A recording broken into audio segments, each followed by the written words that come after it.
The second question is from Aisha Salah.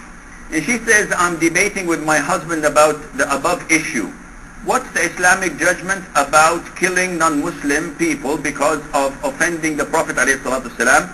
What's the ruling on attacking embassy staff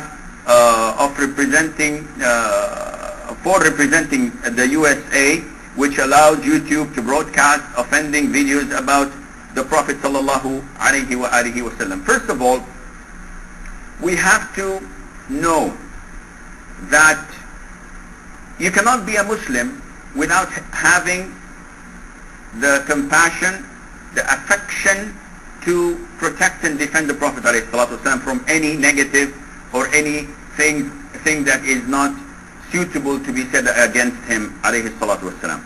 You're not a Muslim. However, you cannot express this by doing un-Islamic things. First of all, this film that was finally now they know, it's known that it was produced by Coptic Christians in America for the mere political intention to stir up problems in the Muslim world, especially in Egypt, and to undermine the government of the newly elected Muslim President Muhammad Morsi. So this is their aim. Everybody talks about it. And we know that the USA as a government, and I'm not defending them, I don't have any relationship to them. On the contrary, I criticize a lot of their policies and a lot of their wrongdoings, such as the drone attacks that go unquestioned, and no one can do the same to them.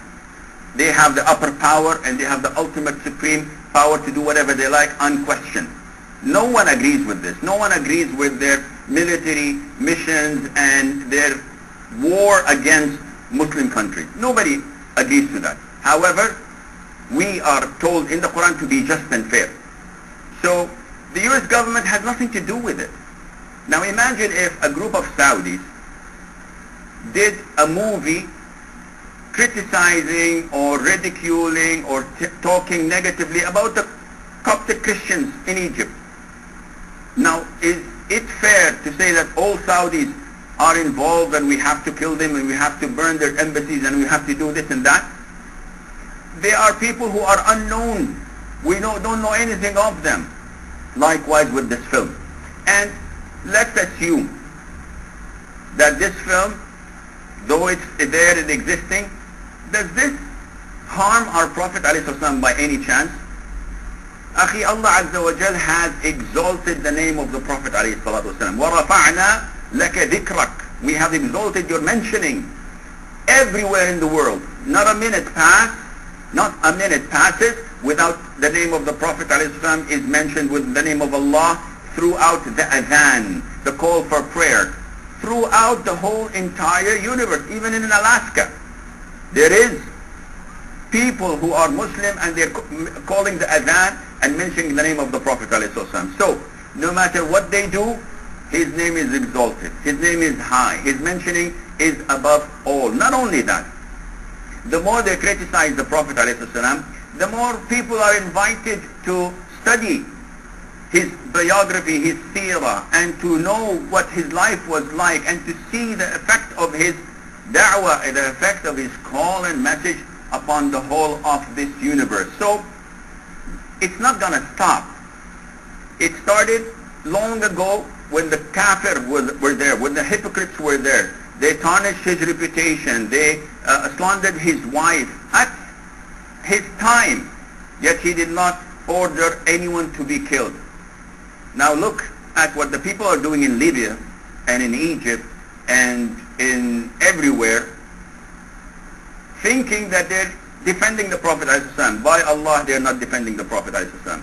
They may have good intention and enthusiasm, but when interpreted, when depicted and illustrated in such violence, in such demonstrations, this becomes un-Islamic.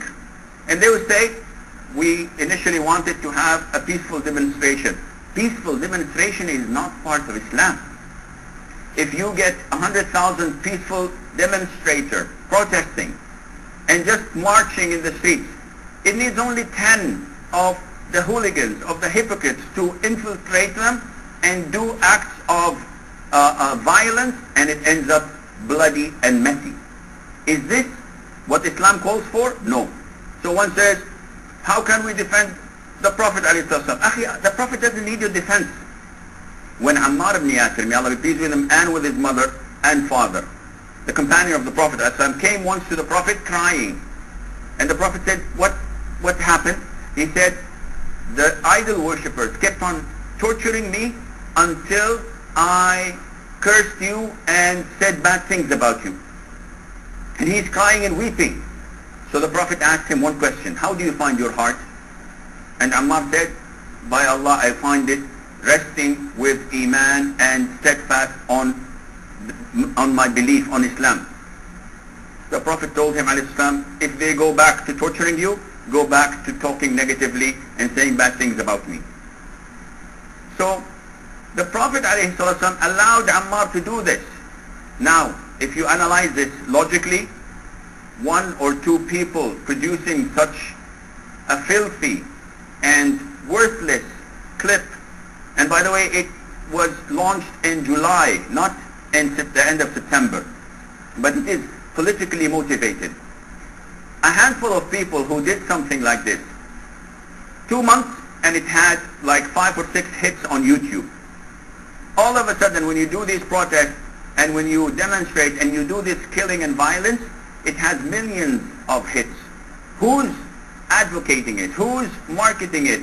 It's you, the hooligans, the mob, who are doing things that are not controlled by the Quran, Sunnah, nor by the scholars. Had they gone to any of the scholars of Islam asking them for an opinion?